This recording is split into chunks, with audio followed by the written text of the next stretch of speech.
My girlfriend defended her male best friend after he called me an idiot at her family barbecue and said I had to apologize or lose her, so I left, but her family started reaching out to tell me the disturbing truth about their friendship. I, 37M, have been dating Qley, 34F, for about 14 months now. She works as a dental hygienist and I'm an electrician. We met through a mutual friend and hit it off right away. Things have been pretty solid between us. We don't live together yet, but we've talked about it. The issue is her best friend Tatum, 36M.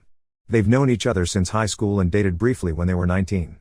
He was her maid of honor at her first wedding 5 years ago and helped her through her divorce 2 years back. I've tried to be cool with their friendship, but something about him rubs me wrong. He's always texting her about random stuff and gives me these looks like he's sizing me up. Never outright rude, but never warm either. Qley and Tatum have this weird dynamic where she treats him like family. He has a key to her apartment and shows up unannounced sometimes. Last month he crashed our weekend camping trip because he said he was having a bad day. Qley immediately made space for him in our tent and spent half the trip talking to him about his problems with his ex-girlfriend. I ended up fishing alone most of the weekend. 3 weeks ago Qley decided to host a barbecue for her family. Her parents live across the country, so it was her 2 brothers, their wives, her sister Emma, 31F, and a few cousins. She asked me to come early to help set up.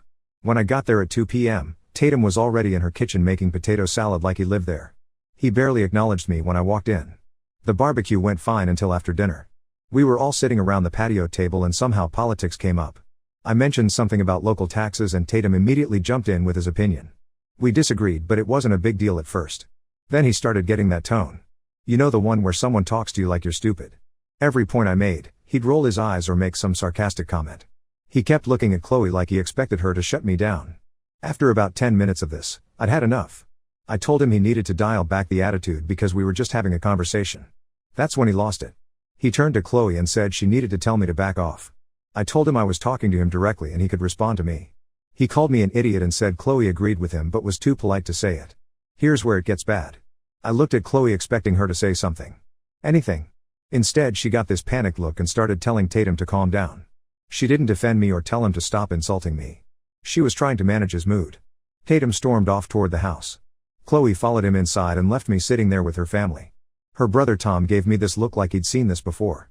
Emma shook her head and muttered something about Tatum always doing this. Qley came back 20 minutes later looking upset. She said Tatum had left and we should all just enjoy the rest of the evening. But the mood was shot. Her family started making excuses to leave early. By 8 p.m. it was just me and Qley cleaning up. That's when she lit into me.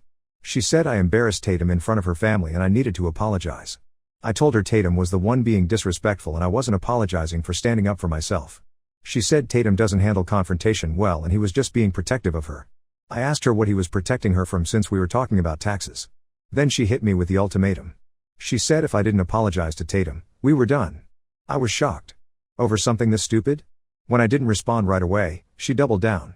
She said Tatum had been in her life for 17 years and he wasn't going anywhere. She said he was more important to her than I was.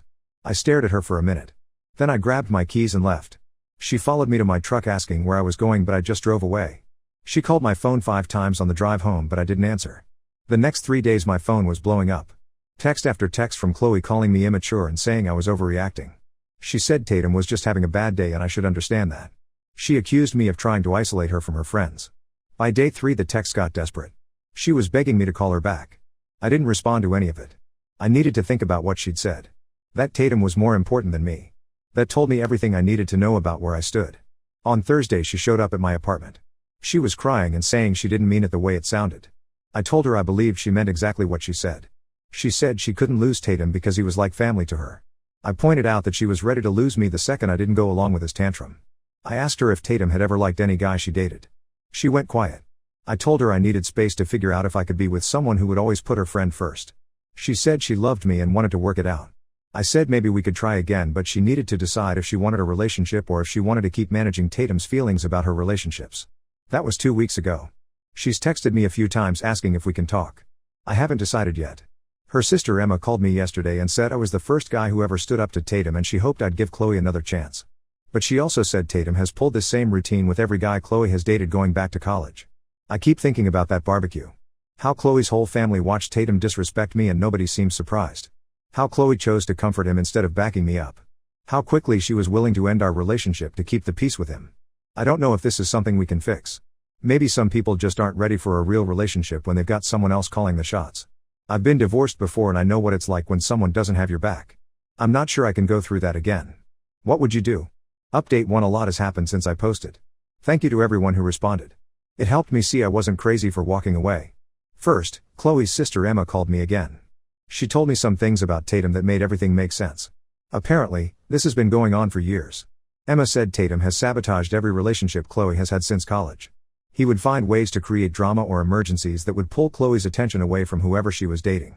If that didn't work, he would pick fights with the guy until they got fed up and left. Emma told me about Qley's ex-husband Tucker. They were together for 4 years and married for 2. Tatum was constantly inserting himself into their relationship. He would show up at their house drunk and crying about his problems. He convinced Qley that Tucker was controlling when Tucker asked for boundaries. The final straw was when Tatum told Tucker some private things about Qley's family that she had shared in confidence. Tucker felt betrayed and it caused a huge fight that led to their separation. Emma said their parents live far away and don't see how much Tatum interferes. Qley's brothers have tried to talk to her about it, but she gets defensive. Emma was hoping I would be different because I seemed more confident than Qley's usual type. After that conversation I decided to meet with Qley. We met at a coffee shop near her work last Tuesday. She looked tired and said she'd been thinking about everything I said. She told me she'd been reading about codependent friendships online and realized some things about her relationship with Tatum. She showed me her phone. Tatum had been texting her constantly since our fight. The messages were manipulative. Things like how hurt he was that she was choosing a guy she barely knew over their lifelong friendship. How he couldn't believe she would turn her back on him after everything he'd done for her. How he was going through a rough time and needed her support. Qley said she finally saw the pattern. Every time she got serious with someone, Tatum would manufacture some crisis that required her attention. When she was engaged to Tucker, Tatum got fired from his job and needed Qley to help him find work. When she started dating her last boyfriend before me, Tatum's father got sick and he needed emotional support daily. She said she was sorry for what she said at the barbecue. She admitted that she panicked when Tatum got upset and fell back into old habits of managing his emotions. She said she realized she'd been so worried about keeping Tatum happy that she'd neglected our relationship. I told her I appreciated the apology, but words were just words. She said she understood and asked if we could try again slowly. She said she was going to set boundaries with Tatum whether we got back together or not. I agreed to casual dates with no pressure while she worked on the Tatum situation. We went to dinner last Friday and it was good. We talked about normal things and she didn't check her phone once. But Tatum wasn't done. Qley told me he'd been showing up at her work during her lunch breaks trying to talk to her. He brought her flowers and her favorite coffee, acting like nothing had happened. He told her coworkers they'd had a misunderstanding and he was trying to make it right. Qley finally told him they needed space. She said their friendship had become unhealthy and she needed time to figure things out. Tatum did not take it well. He accused her of letting me brainwash her. He said I was isolating her from her real friends and family. The breaking point came last Sunday. Qley texted me around 11 p.m. saying Tatum was outside her apartment building banging on the door. He was drunk and yelling that she needed to stop playing games and let him in. I could hear him in the background when she called me. I told her to call the police. She was hesitant because she didn't want to get Tatum in trouble. I said he was already in trouble and she needed to protect herself. She finally called 911 and they came and took Tatum away. He spent the night in jail. The next day Qley went to the courthouse and filed for a restraining order. She said it was the hardest thing she'd ever done, but she finally understood that Tatum wasn't going to respect her boundaries. The judge granted a temporary order and scheduled a hearing for next month. Since then Tatum has been blowing up social media trying to make Qley look like the bad guy. He's posting about how she abandoned their friendship for some guy she barely knows. Most people aren't buying it though. Emma said several of Qley's old friends have reached out to her saying they always thought Tatum was weird and controlling. Qley and I have been taking things day by day. We had dinner again Wednesday and she seemed more relaxed than I'd seen her in months. She said she didn't realize how much energy she'd been spending managing Tatum's moods. I'm cautiously optimistic. Qley seems committed to changing things and she's following through on her promises. But I'm still being careful. Trust takes time to rebuild and I need to see more than a few weeks of good behavior. The restraining order hearing is next Friday. Qley is nervous but determined. She said regardless of what happens with us, she's done letting Tatum control her life. Update 2: The restraining order hearing happened 3 weeks ago. Qley got the full order for 1 year. Tatum showed up with a lawyer and tried to make it seem like Qley was being manipulated by me, but the judge wasn't having it. Qley had documented all his texts and the incident at her apartment building, plus 3 of her coworkers testified about him harassing her at work. Tatum had to stay 500 feet away from Qley, her workplace, and her apartment. He also couldn't contact her through social media or mutual friends. For about a week after the hearing things were quiet. Qley and I kept dating slowly and it felt normal for the first time. We went to movies and dinner without her constantly checking her phone or looking over her shoulder. But Tatum found ways around the restraining order. He couldn't contact Qley directly but he started going after her reputation instead. He created fake social media accounts and posted lies about her. He said she was cheating on her ex-husband with me and that's why her marriage ended. He told people she was using me for money and planning to dump me once she got what she wanted. Most people who knew Qley didn't believe it, but it was still humiliating for her. Her boss at the dental office had to talk to her about it because patients were asking questions after seeing the posts online. Emma told me Tatum also called Qley's parents and told them I was controlling and isolating Qley from her friends. Her parents don't use social media much and they live across the country, so they only heard Tatum's side. They called Qley worried and asking if she was okay. Qley had to explain the whole situation to her parents. They were shocked because Tatum had always been polite and helpful when they visited. Qley's mom said she'd always wondered why Qley's relationships never worked out, but Tatum had seemed like such a good friend. The worst part was when Tatum contacted Qley's ex-husband Tucker. He told Tucker that Qley had been bad-mouthing him and blaming him for their divorce. Tucker called Qley upset and confused. When she explained what was really happening, Tucker said a lot of things about their marriage finally made sense. He said he'd always felt like Tatum was trying to sabotage their relationship, but Qley had defended him. Tucker told Qley that Tatum had been the one who told him about her family's financial problems during their marriage. Qley had shared that information with Tatum in confidence when she was worried about her dad's business. Tatum told Tucker that Qley was hiding debt from him, which caused the fight that started their separation. Qley was devastated when she learned this. She'd blamed Tucker for overreacting and not trusting her, but Tatum had deliberately caused the problem. Her marriage might have survived if Tatum hadn't interfered. 2 weeks ago Tatum escalated again. He started following Qley's routine and showing up places where she went regularly. He couldn't get close because of the restraining order, but he would park across the street from her grocery store or gym and just sit there watching her. Qley started varying her schedule and taking different routes to work. She was getting scared to go anywhere alone. I started picking her up from work when I could and staying at her apartment most nights. Last Tuesday it came to a head. Qley was leaving the grocery store and Tatum approached her in the parking lot. He didn't get within 500 feet, but he started yelling across the lot that she was making a mistake and I was going to hurt her. Other shoppers were staring and Qley was mortified. Someone called the police and Tatum got arrested for violating the restraining order. This time he spent 3 days in jail before making bail.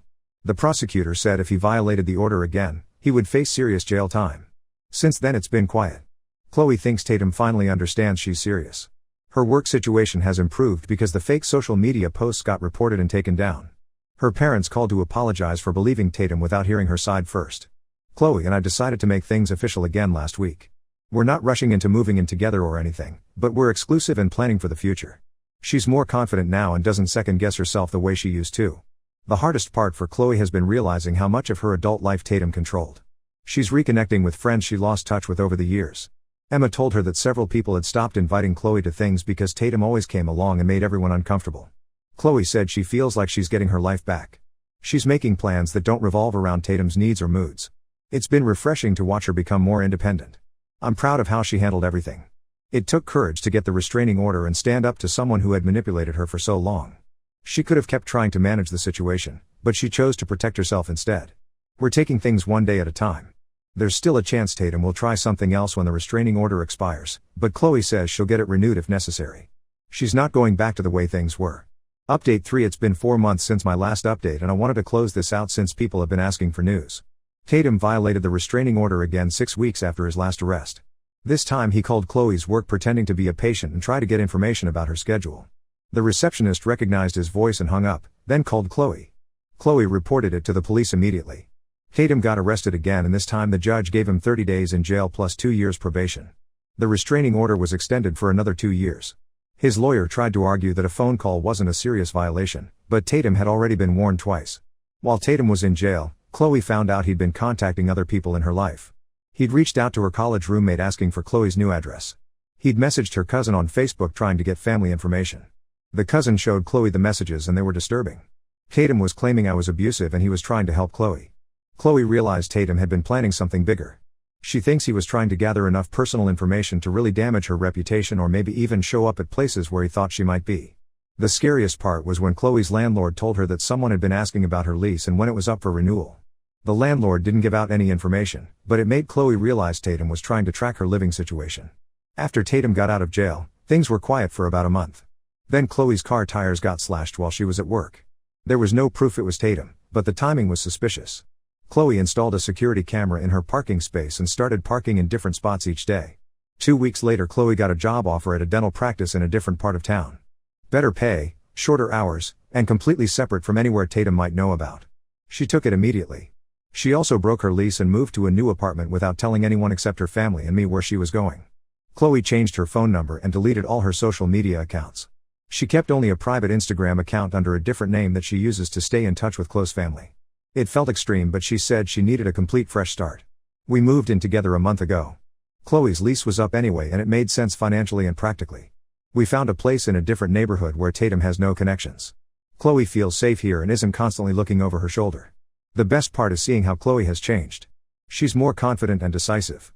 She doesn't ask permission for things or apologize for having opinions. She's made new friends at her job who don't know anything about the Tatum situation. She's just Qley to them, not someone with complicated drama. Qley's family relationships have improved too. Without Tatum stirring up problems, she's closer to her brothers and sister. Her parents visited last month and said they hadn't seen her this happy in years. Emma said the family always walked on eggshells around Tatum, but nobody wanted to say anything because Qley defended him. As for me and Qley, we're doing well. We've had normal relationship challenges like whose turn it is to buy groceries and whether to get a cat, not whose psycho friend is trying to destroy our lives. Qley handles conflict differently now. She doesn't panic and try to manage everyone's emotions. She just addresses problems directly. Tatum tried to contact Qley one more time about 2 months ago. He sent a letter to her old job asking them to forward it to her. The letter was long and rambling about how sorry he was and how he just wanted to be friends again. Qley's former boss called to ask if she wanted the letter. Qley said to throw it away without opening it. The restraining order still has over a year left on it. Qley plans to renew it when it expires. She said even if Tatum leaves her alone, she doesn't trust that it will last. She's learned that some people don't change and the only solution is to remove them from your life completely. I've learned some things too. I almost walked away from a good relationship because someone else was sabotaging it. I'm glad I gave Qley a chance to fix things, but I'm also glad I stood firm on my boundaries. If she hadn't taken action against Tatum, we wouldn't be together now. People ask if we're planning to get married. We've talked about it, but we're not rushing anything. Qley says she wants to be completely sure she's making decisions for herself and not because she's afraid of being alone or wants to prove something to anyone. Right now we're just enjoying being normal. We argue about what to watch on Netflix and whose turn it is to take out the trash. Qley doesn't have to check with anyone before making plans with me. I don't have to compete with someone else for her attention. Tatum is apparently still in town, but Qley doesn't know what he's doing and doesn't want to know. Emma sees him around occasionally and says he looks rough, but Qley asked her family not to give her updates about him. She said she spent too many years caring about Tatum's problems and she's done with that. I think we'll be okay. Qley proved she could choose our relationship over a toxic friendship when it mattered. That's not something everyone can do. I respect her for making the hard choice even though it cost her someone she'd known most of her adult life. That's where things stand now. Life is quiet and drama-free, which is exactly what we both wanted. Now let's move to the next story. Story 2. I found my sister's old phone and discovered she had an affair with my husband while we were married. I, 34F, recently discovered something that has completely shattered my world. My sister Amy, 31F, had been secretly dating my ex-husband Mark, 36M, while we were still married. I found this out last month when I was helping my mom clean out our old family home as she was preparing to downsize to a smaller place after Dad's retirement. While sorting through boxes in the attic, I found an old phone that belonged to Amy. I normally wouldn't snoop through someone else's things, but I noticed it was her old phone from 5 years ago, the same time my marriage with Mark was falling apart. Let me give you some background about my relationship with Mark. We met in college when I was 19 and he was 21. We dated for 5 years before getting married, and everyone thought we were the perfect couple. My family adored him, especially Amy. She was still in high school when we started dating, and she looked up to Mark like a big brother. Throughout our marriage, Amy was always around. She would come over for dinner at least twice a week, and we would often go on trips together. Mark and I were married for 8 years before divorcing 3 years ago. Our marriage wasn't perfect, but I thought we were happy. We had our usual ups and downs, but nothing major until the last year and a half. That's when Mark started becoming increasingly distant. He would come home late most nights, claiming he had to work overtime at his accounting firm. Sometimes he wouldn't come home until after midnight. I trusted him completely and never questioned it because he had always been honest with me before. He started missing our regular family dinners and weekend brunches, saying he was too tired or had work to catch up on. During this time, Amy was going through a rough patch in her own life. She had just broken up with her long-term boyfriend and moved back to our hometown. She was single and would often confide in me about her dating life, or lack thereof. She would tell me about her failed dates and how she couldn't seem to find the right guy. I tried to set her up with some of Mark's friends, but she always found some excuse not to go on a second date. When I found Amy's old phone in the attic, I wasn't even sure it would work. But after charging it for a few hours, it turned on. I know I shouldn't have looked through it, but something in my gut told me I needed to. The messages I found between her and Mark went back to at least a year before our divorce. They had been meeting secretly while I was at work or when Mark claimed to be working late. They would meet at hotels, at her apartment, and even sometimes at our house when I was away visiting our parents. The messages were clearly romantic and included details about their meetups and plans to eventually be together. They talked about how guilty they felt but how they couldn't deny their feelings. There were intimate photos they had sent each other, dates they had gone on, and even discussions about their future together. All of this was happening while I was completely oblivious, thinking my marriage was just going through a rough patch. I confronted Amy immediately with the evidence. I drove straight to her apartment with the phone and showed her everything I had found. At first, she tried to deny it, claiming the messages were fake or that I was misunderstanding things. But when I showed her specific messages with details only she would know, she broke down crying. She admitted that she and Mark had fallen in love but claimed they never meant to hurt me. She said they tried to fight their feelings but couldn't. She also revealed that they had continued dating secretly after my divorce from Mark but broke up 2 years ago because the guilt was too much for her. I was completely devastated. Not only had my husband cheated on me, but my own sister had betrayed me in the worst possible way. What makes it even worse is that Amy had remained a close part of my life after my divorce from Mark. We had weekly sister lunches where she would listen to me cry about the divorce and how confused I was about why my marriage had failed. She would comfort me and tell me that sometimes relationships just don't work out, all while knowing she had been involved with Mark the entire time. Last week, Amy announced her engagement to her boyfriend of 1 year, a guy named Tom who seems really nice. She had the audacity to ask me to be her maid of honor, acting like everything was normal between us. When I refused and told her I wouldn't even attend the wedding, she broke down crying again. She said it was all in the past and she was truly sorry for what she did. She begged me to forgive her, saying she couldn't imagine getting married without her only sister there. She kept saying that she's a different person now and that she's learned from her mistakes. Our parents found out about the situation when Amy called Mom crying about my refusal to be in her wedding. They're torn about how to handle it. Dad thinks what Amy did was unforgivable and supports my decision completely. He says he can't even look at Amy the same way anymore. Mom keeps calling me every day saying that while what Amy did was terrible, she's still my sister and I should try to forgive her for the sake of family harmony. She thinks I'm being too harsh and that holding on to anger only hurts me in the long run. She keeps bringing up how we grew up together and all the good times we've had as sisters. The rest of our extended family has been taking sides since the news spread. My aunts and uncles are divided. Some of them have been calling me selfish for refusing to attend the wedding and potentially creating a rift in the family. They say that family should always come first and that I should be the bigger person. Others completely understand my position and have even said they won't attend the wedding either in solidarity with me. My cousin Rachel, who was supposed to be a bridesmaid, called Amy yesterday to back out of the wedding. I feel terrible about causing drama around Amy's wedding, but I don't think I can bring myself to celebrate her happiness after what she did. The betrayal runs too deep. Every time I think about standing next to her at the altar, watching her say her vows, I feel sick to my stomach. How can I celebrate her finding love when she helped destroy mine? Am I wrong for refusing to attend? Should I try to forgive and move forward for the sake of family peace? Update 1: The past 2 weeks have been absolute chaos in my family. After my original post about refusing to attend Amy's wedding, things have spiraled into an even bigger mess. I thought the situation couldn't get worse, but I was wrong.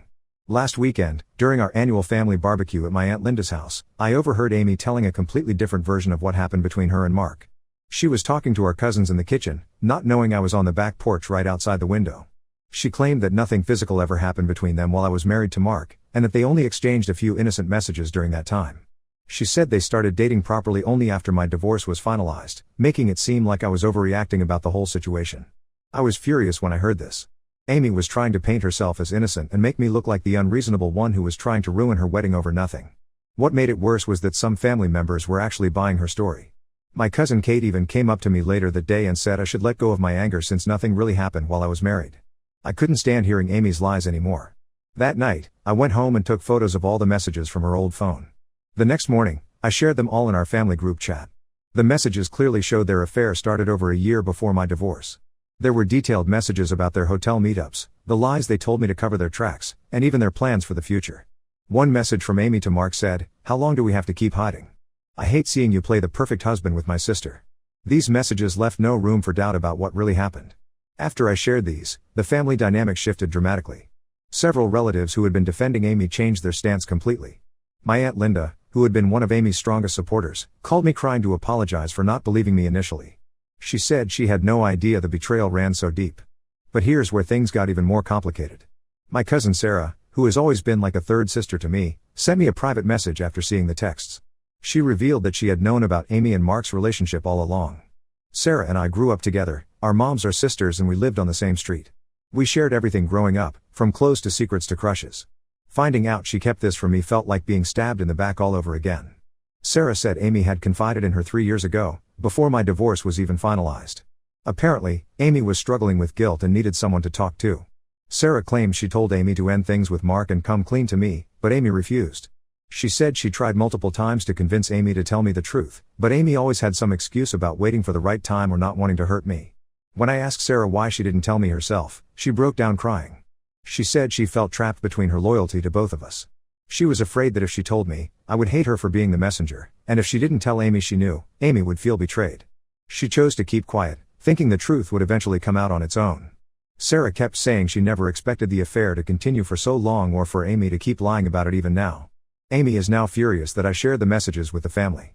She showed up at my apartment last night, screaming that I had no right to expose her private conversations. She said I deliberately waited until close to her wedding to reveal everything, trying to ruin her big day. She claimed she was going to tell everyone the full truth eventually but was waiting until after the wedding to avoid family drama. This made me even angrier. I reminded her that she was the one who started lying about what happened when people questioned why I wouldn't attend her wedding. If she had just been honest from the beginning instead of trying to make me look bad, I wouldn't have needed to share the messages. Our mom is still trying to mediate peace between us. She came over this morning with Dad, suggesting we all sit down as a family to talk things through. But Dad shut that idea down immediately. He said he's done trying to fix things and announced he won't be walking Amy down the aisle at her wedding. This has created an even bigger rift in the family. Mom is upset with Dad for taking such a hard stance, saying parents shouldn't take sides between their children. The extended family is now completely divided. Some are saying I went too far by sharing private messages in the family group chat. My Aunt Helen said I should have handled things privately instead of airing dirty laundry for everyone to see. Others are praising me for exposing the truth and standing up for myself. Amy's fiancé Tom reached out to me yesterday. He seems like a genuinely nice guy who got caught in the middle of all this. He asked me to reconsider attending the wedding, saying he understands my anger but believes family should come first. He mentioned that Amy cries herself to sleep every night now, worried that half the family won't show up to her wedding. Part of me feels bad about that, but another part thinks she's only upset because she got caught in her lies. I'm standing firm in my decision not to attend the wedding. The family pressure is intense, with people taking sides and arguing about who should attend and who shouldn't. But I feel like Amy left me no choice when she started lying about what really happened. How could I possibly stand beside her on her wedding day, pretending to be the happy sister, knowing everything she did? Update 2: The situation with Amy just got even more complicated. Last week, around midnight, I received a long email from Mark that changed everything. He said he had been following all the family drama through mutual friends and couldn't stay silent anymore, especially after hearing how Amy was trying to minimize what happened between them. The email started with Mark apologizing for not coming clean sooner. He said he had been too ashamed to face what he had done, but seeing Amy continue to lie about everything made him realize he needed to tell the whole truth. What he revealed was far worse than what I had discovered from the phone messages. According to Mark, their affair didn't start with innocent messages as Amy claimed. She had actually been flirting with him for months at family gatherings before anything happened between them. He said it started at my 30th birthday party, when Amy cornered him in the kitchen while I was opening presents with everyone else. She told him she had feelings for him and wanted to know if he felt the same way. Mark admitted he should have shut it down immediately, but he had been feeling neglected in our marriage and Amy made him feel wanted. Their affair started 2 years before our divorce, not 1 year as I had thought from the phone messages. They had been meeting not just when I was at work, but also during family events. Mark said they would sneak away during holiday gatherings while everyone thought they were running errands or helping with preparations. They even met up during the weekend I went to visit my sick grandmother in the hospital. Reading this made me physically sick. But what really shocked me was learning about Amy's role in pushing for my divorce. According to Mark, she had been actively encouraging him to end our marriage. She would tell him that he deserved to be with someone who really understood him, and that I was too focused on my career to be a good wife. She even suggested ways for him to hide money from me before filing for divorce. This completely contradicts what Amy told everyone about them trying to fight their feelings and feeling guilty about the situation. Mark also revealed something that explained a mystery from our divorce proceedings. During the property settlement negotiations, he had initially agreed to a fair split of our assets. But then he suddenly became difficult and started dragging out the process. I had always wondered what changed. Now I know, Amy had convinced him to delay finalizing the settlement, hoping I would get frustrated and accept a worse deal just to get it over with. She told him they could use the extra money to buy a house together once they went public with their relationship. After reading the email several times, I shared it with our parents. Mom, who had been trying to defend Amy this whole time, finally broke down. She said she felt completely betrayed, especially since Amy had sworn to her that everything happened naturally and they never meant to hurt anyone.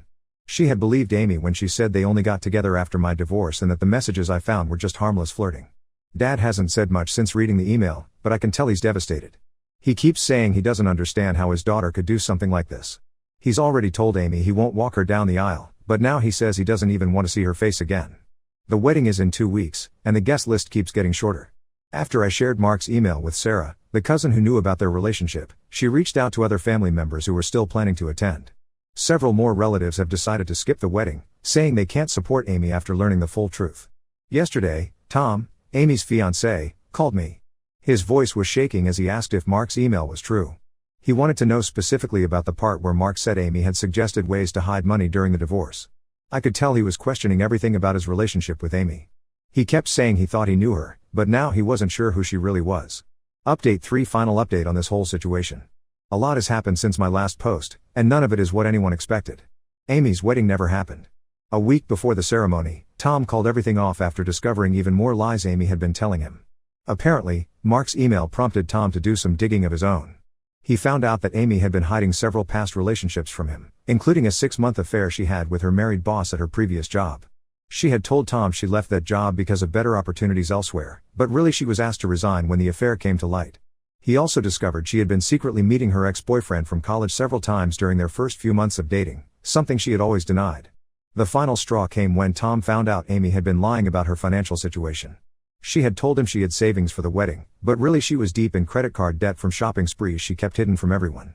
When Tom confronted her about everything, she tried to blame it all on me, saying my revelations about her past had made her afraid to be honest with him. Amy completely fell apart after Tom called off the wedding. She showed up at my apartment at 2 a.m. one night, completely drunk. She was crying and screaming about how I had ruined her life by exposing her past. She said none of this would have happened if I had just kept quiet and attended her wedding like a good sister should. My neighbors called the police because of the disturbance, and I had to watch my own sister get escorted away by officers while she was still yelling about how everything was my fault. The next day, she started messaging everyone in the family with her side of the story. She claimed she was the real victim in all of this, that she had made some mistakes in the past but had changed, and that I was cruel for not letting her move on with her life. Some relatives actually started sympathizing with her again, saying maybe she had suffered enough. But I'm done with the drama. After the incident at my apartment, I decided to go completely no contact with Amy. I blocked her number, all her social media, and told my parents I don't want to know anything about what's going on with her. It wasn't an easy decision, but watching her try to spin herself as the victim after everything she did made me realize she'll never truly take responsibility for her actions. Mom was upset at first about my decision to cut contact. She kept saying that Amy is still my sister and that she's clearly struggling right now. But after Amy's drunken scene at my apartment, even Mom had to admit that Amy needs to face the consequences of her choices instead of blaming everyone else. Dad hasn't spoken to Amy since Mark's email revelations, and now he fully supports my decision to cut contact. He told me recently that he feels like he failed as a parent by not seeing Amy's manipulative behavior sooner. I tried to tell him it wasn't his fault, but he's really struggling with guilt over everything.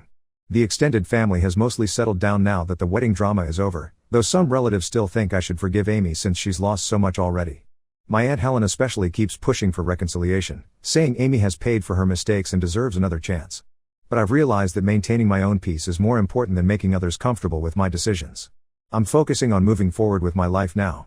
I've started a new job in a different city, which helps create some physical distance from all the family drama. Some people say time heals all wounds, but I've learned that sometimes the healthiest thing you can do is accept that some relationships are too broken to fix.